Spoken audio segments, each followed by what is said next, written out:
Olá, turma! Vamos prosseguir aqui na aula de ciências. Então, nós vimos que a fecundação pode ocorrer com gametas ou sem gametas. Sem gametas, quando o animal, o ser vivo, consegue se reproduzir sozinho, consegue gerar um outro indivíduo sem a participação de gametas, como é o caso da estrela do mar. E com gametas, quando eu preciso do gameta do macho, do material reprodutivo do macho e da fêmea, como no caso de cachorros, cães, seres humanos, né? Vamos lá, prosseguindo então na página 42 de ciências. E depois da fecundação, o que acontece? Então, houve a fecundação, os materiais reprodutivos se encontraram.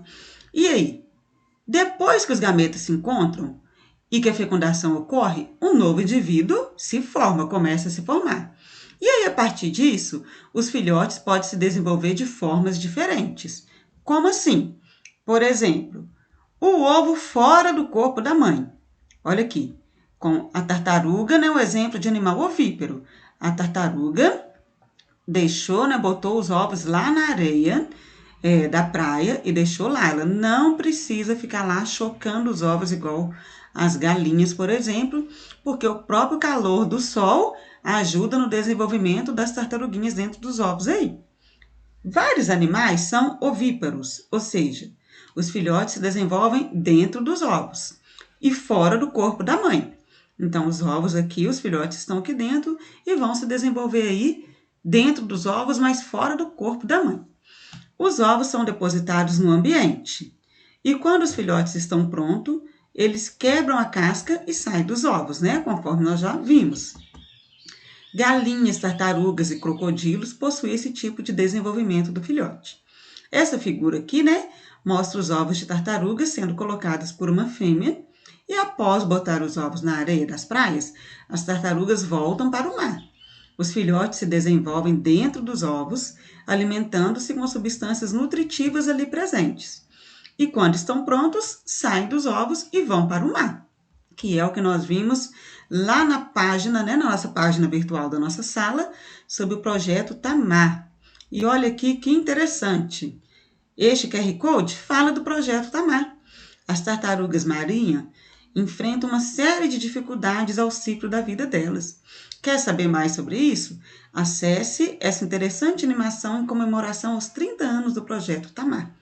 E por falar nisso, você que ainda não colocou o seu ponto de vista, lá na nossa página virtual, eu vou deixar na descrição do vídeo aí embaixo o link da página para você ir lá, tá bom? Para você dar a sua opinião lá sobre o projeto Tamar. Vamos continuar lá na página 43. Aprendendo mais. Por que o ovo que comemos não tem pintinho? Graças a Deus, gente? Mas vamos ver por quê.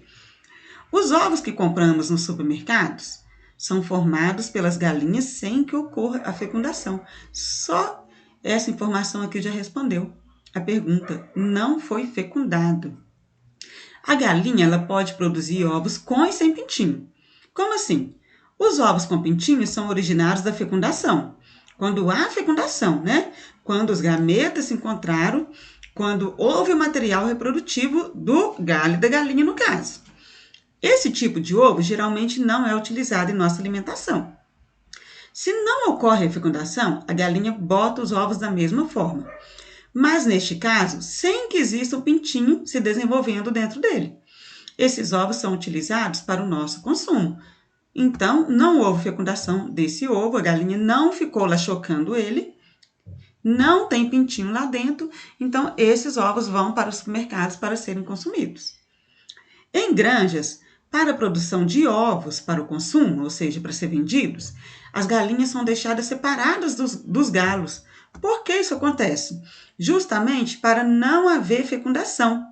Por quê? Porque se houver cópula, o ovo terá embrião lá dentro, que dará origem ao pintinho. O que você vai escrever aqui então? Vou repetir. Para não haver fecundação, vírgula.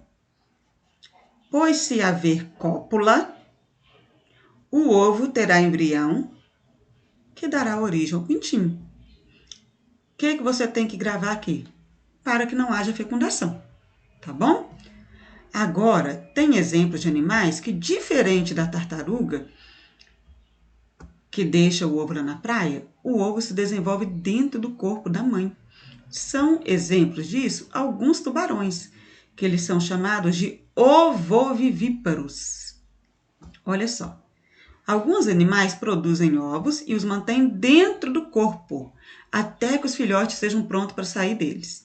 Então, o ovo fica dentro do corpo aqui da fêmea até que o filhote esteja pronto para sair. Assim, os ovos se abrem dentro do corpo da mãe, estoura lá dentro do ovo da mãe, dentro do corpo da mãe, né? E o filhote nasce completamente formado já. Esses animais são chamados de ovovivíparos. Por quê? Porque o ovo se desenvolve dentro do animal. Os escorpiões, além de alguns tipos de tubarões e de cobras, são exemplos de animais ovovivíparos. Página 44. Nós somos vivíparos, né? Nós já estudamos isso. Além dos animais ovíparos e ovovivíparos, existem os vivíparos.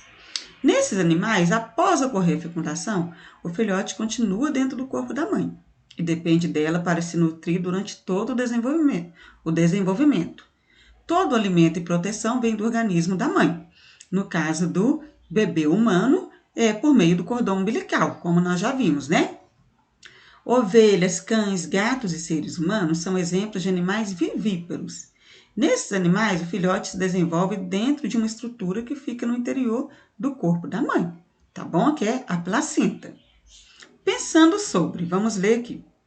As fêmeas de animais vivíparos gastam muita energia para nutrir e carregar seus filhotes durante todo o desenvolvimento deles. É um processo trabalhoso em que o corpo das fêmeas passa por muitas transformações e mudanças. Além disso, é um processo muito delicado quando chega a hora do filhote sair da barriga da mãe. O filhote recém-nascido precisa ser bem alimentado, por exemplo, com leite materno, e precisa de muito carinho e cuidado. Nossas mães passaram por esse período, que foi muito importante para o nosso desenvolvimento. Converse com a sua professora e seus colegas sobre o processo de carregar e nutrir o bebê durante toda a gestação.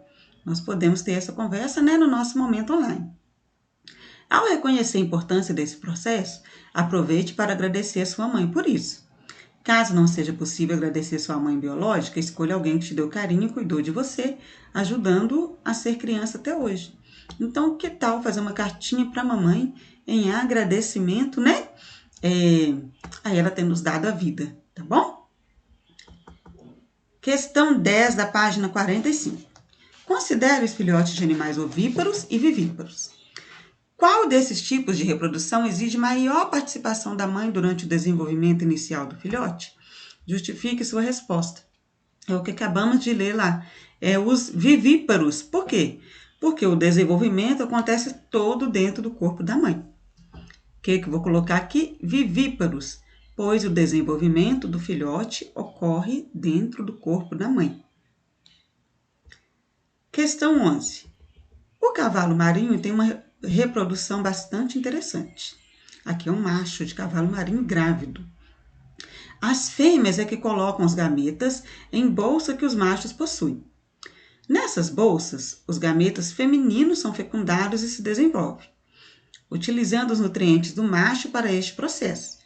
A gestação leva de 9 a 69 dias. E quando os embriões estão prontos, o macho os solta no ambiente.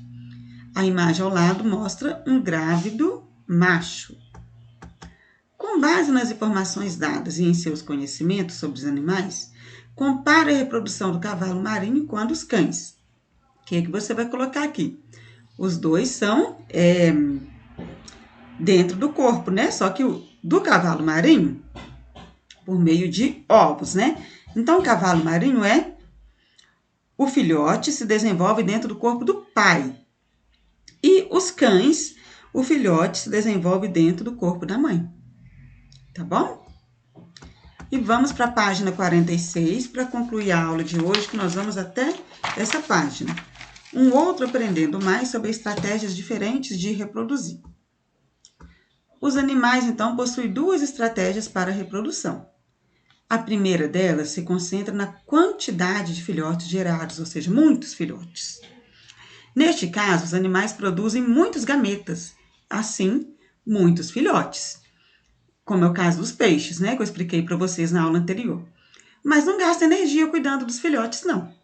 Dessa forma, muitos deles morrem e poucos conseguem sobreviver até se tornarem adultos. Agora, a outra estratégia concentra-se na sobrevivência dos filhotes.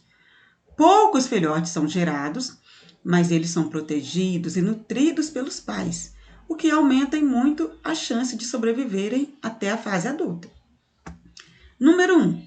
Dos animais que você conhece e que estudamos, exemplifique no seu caderno um que adota a estratégia que se concentra na quantidade de filhotes e um que se baseia no cuidado dos pais com filhote. Então, você pode lá exemplificar, pode ser desenhando ou escrevendo. Por exemplo, o que adota a estratégia de quantidade de filhotes, você pode colocar ratos, sapos, peixes. E o outro que se concentra no cuidado dos filhotes, você pode colocar ser humano, vaca, elefante, cachorro, tá bom? Questão 2. Olha a lontra aqui, que lindinha, não é? A lontra do rio é um animal com fecundação dentro do corpo da mãe. É vivípara e tem uma característica interessante em sua reprodução. Ao contrário da maior parte dos outros animais, ela não engravida logo após a fecundação. E o filhote só começa a se desenvolver quando as condições do ambiente forem adequadas. Por exemplo, quando a mãe tem muito alimento, né, quando ela está bem nutrida.